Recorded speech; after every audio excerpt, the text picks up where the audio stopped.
back with another video. Today, you guys, we're going to be up potting or transplanting, if you will. So, what do we got here? I have some potting soil. I put a little bit of extra perlite in it because I like those roots to be able to get going, and I don't want them too compacted. I got a couple of these little 3-inch pots right here, and tags, so I don't forget what they are. I always write, so these are death spiral. I write in these paint markers on when they're in the small cells, so that they don't have to have these things sticking out of each one. This is kind of a pain. They could block light, they could block the wind from your fans, and so I don't use the tags. And I have some cinnamon here. What I like to do is I always like to sprinkle a little cinnamon on the soil and just mix it in. However, it does two things. It keeps away fungus gnats. Fungus gnats hate it. It won't completely eradicate them, but this year let me show you one of I have these sticky butterfly traps right here. You see no fungus gnats on there. So I don't have an issue with them this year. Last year I had quite a few of them. They're just a pain in the butt. That's about it. But it doesn't just keep away fungus gnats. It's a mold inhibitor, and it's also a root hormone. So cinnamon works really good. So what I do is I just take some soil here, like so, and I compact it in gently and evenly, okay? You don't have to go crazy with that. And then I have, oh no, I don't have it. Well, I had actually a big marker, but I put it in there a little bit loose because it's going to tighten up more when you do this. I just stick a marker or something in there, and I basically just move it around. Sometimes I'll go corner to corner because this is a square that's going in here. I just make room to put that little seedling in there. Make sure that I get it down in there. If it sticks up a little bit too, not a big deal. See? So I just make that hole right there like that there. And then these, matter on when you water them last. Sometimes they'll give you a hard time coming out. Sometimes they won't, but I just kind of rough up the outside of this, like so. And then you can tip it upside down, give it a little squeeze. Unless the roots get caught coming out of there, then you might have an issue. Sometimes the roots will come out and kind of get hung up, and they did not. So I got my little plant, there's the roots, drop it down in there, like that right there. You can push it down further, bury it down if you want to have short, stocky plants, because there's some aerial roots here that will take. And so these are not leggy, so I don't have to do too much. Do that there. Take a little fresh soil. By the way, I did moisten the soil a little bit before we started so it would stick together, and then, all that good stuff. All right. Death spiral. Up potted. See how easy that is? Now, I may do another transplant video when I go into my 5 and 7 gallon pots. I did last year. I think I may have done another one when I went in the raised beds too. But anyways, I'm going to be doing pots, 5 and 7 gallon pots this year. So there's one, and we'll do one more for you guys because I love you. Like I said, I don't put this in there too tight. You don't want to just compact it in. You want to just fill it. Kind of go with your hand over top like that right there. All right. Let's do one more. Now, I've already got most of my stuff up potted. These are just extras. So these are going to be, I'm going to be giving these to one of my coworkers. He grew some really awesome habaneros last year and brought me some in. But he doesn't want a lot of plants, but he said just 1 or 2. So yeah, I make that the shape. This is crucial, make that the shape. But when you go to plant outside, you can take these one of these extras. If this is what you're up potting from, this into a 5 gallon. If you're using a solo cup, bring a solo cup with you. and make that shape so that you don't have a problem going in with your stuff.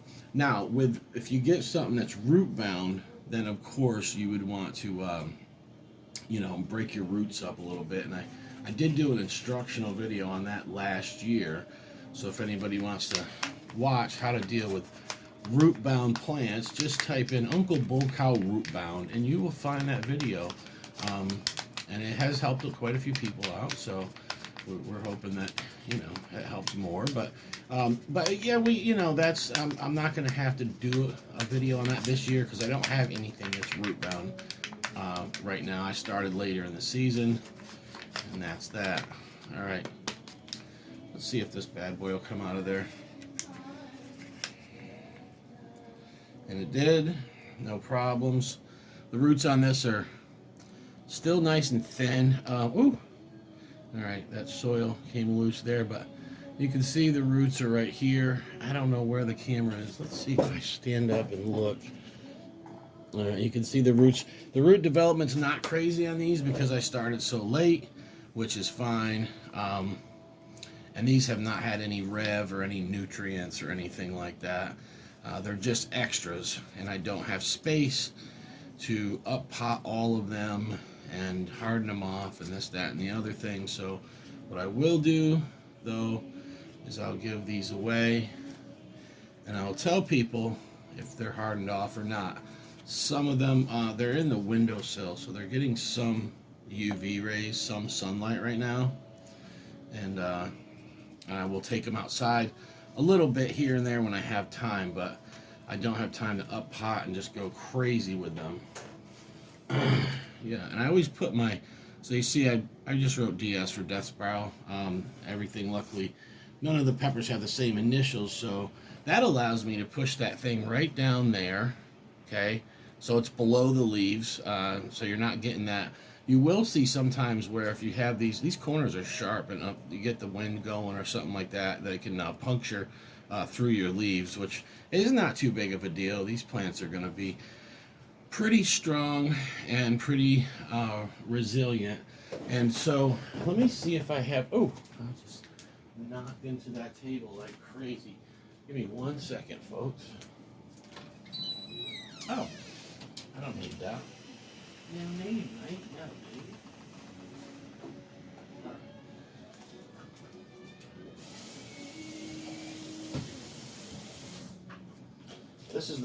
This is just like something I invented. I've never seen anyone do this, but for watering something like this, I will bottom water these, but not right away, because you guys seen that those roots were not taken off. Okay, they just, like I said, these things just popped not too long back, and the roots are not fully developed. I haven't given them any nutrients, anything. They're just extras. They will grow. They will be great. But I love using a squirt bottle for stuff like this. You can just go around and you can apply as much water as they need. And so what I'm going to do is I go around like this, give them a nice little shot of water. Bada bing, bada boom. I can tell by the weight of that is perfect. You don't want I don't like to bottom water right when I transplant. I'm telling you right now. The roots, not unless the roots are really, really, really developed, and these are not. These were just, I have not taken care of these plants. I mean, they're still fine. They're going to thrive. They're going to be fantastic. They're going to produce big, huge death spirals that will burn people's faces off. So that's it. Just want to do a quick up potting video. If you have an issue with fungus gnats in your house, or if you see mold, if you have some of my plants, they have this little the white mold on the top of the soil, and that's because I didn't put cinnamon. But you can, if you're worried about fungus gnats or you already got them in your house, you can go right around this plant like so, and you can put a nice little layer of cinnamon on there. If you get any on the leaves, just flick it off, and that will a lot of times keep the fungus gnats off of that particular plant. They'll be like, nah, we don't want it. Another thing that that the cinnamon will do is it will stop mold growth. Now, you will see some of your plants, do not get alarmed if you see a mold. Hold on, let me get one and show you guys real quick, because that's what we're here for.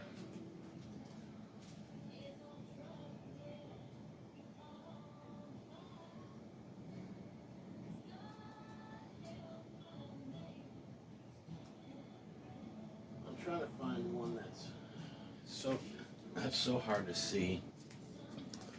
You guys can't see that, I don't think. I can only see it when I got the grow lights on, but on the top of the soil, it's a little bit white.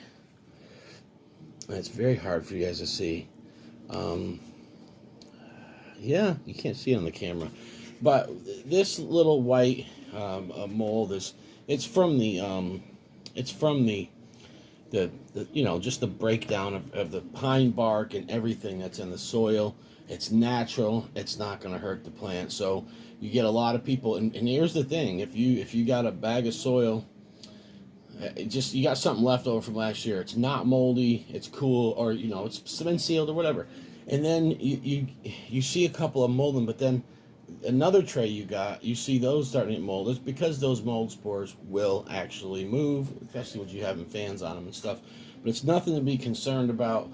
Once you get these things outside and that sun hits them, and there's constant wind, you're not going to see that, and the mold's not going to hurt them. If you see mushrooms, it's not going to hurt them. If you feel more comfortable plucking the mushrooms out, that's fine. That means you have good soil. That means you have healthy soil. And the mold I'm talking about is just a white. You'll just see like if you see a little piece of stick in there, or a pine bark, and you'll see it's white on the outside. Not totally white, but little white specks. You're like, oh man, that's mold. It's no issue whatsoever. It will not hurt your plants. So that's it. Just want to do a quick up potting video. Like I said, the key is just make the room, make the space the size of what you got, And in a couple of weeks, these will go. These I'm giving away, but in a couple of weeks, everything's going to be going outside. I'll show you guys. Anyone that hasn't seen that. So this one's a little bit bigger. So this one, so you can see what happens when you up pot here, okay? So these plants were both sprouted the same exact time, but I up potted this one 2 weeks ago. So now these roots are growing better than those, of course. Those are just left in those little cells and no nutrients or anything like this. These got a little bit of the Omri, Fox Farms, Bat Guano, earthworm casting. So they got a little shot of that and some organic Rev, which is new, something new that I'm using, and I only used it once because the soil's so good. They really don't need to be over nutriated. You don't need to go crazy with them, but they did get one shot and half strength, of course, and they're just thriving. Look at that. 2 more weeks before they go outside, so you can just tell these are going to be perfect size and ready to go outside and ready to rock and roll. So yeah, these are the same. They pop the same time, and that's the reason why this one's thriving, is because now in the beginning. Hold on, let me rewind. The first week, this plant looked and was bigger than this plant. The reason why is transplant shock. You're transplanting it, it's not yet used to it and whatnot. So for about a week, this plant was bigger than this one. Week number 2, you look what happened. It took off because those roots are able to spread out. Some of these there's a little, you guys can't see, a little bit of piece of root sticking out in the bottom there, which shows me that, because I planted it the same as this one, which shows me that root, those roots went down, but also they're spreading out, because this is over here, not there. So that's where I dropped the roots, is right here, just like in that one, about right there. When I dropped that root ball down, that's where it went. Now you're seeing roots there, which is a good sign that shows you that the roots are in fact growing. Up potting with Uncle Bull Cow. Yeah.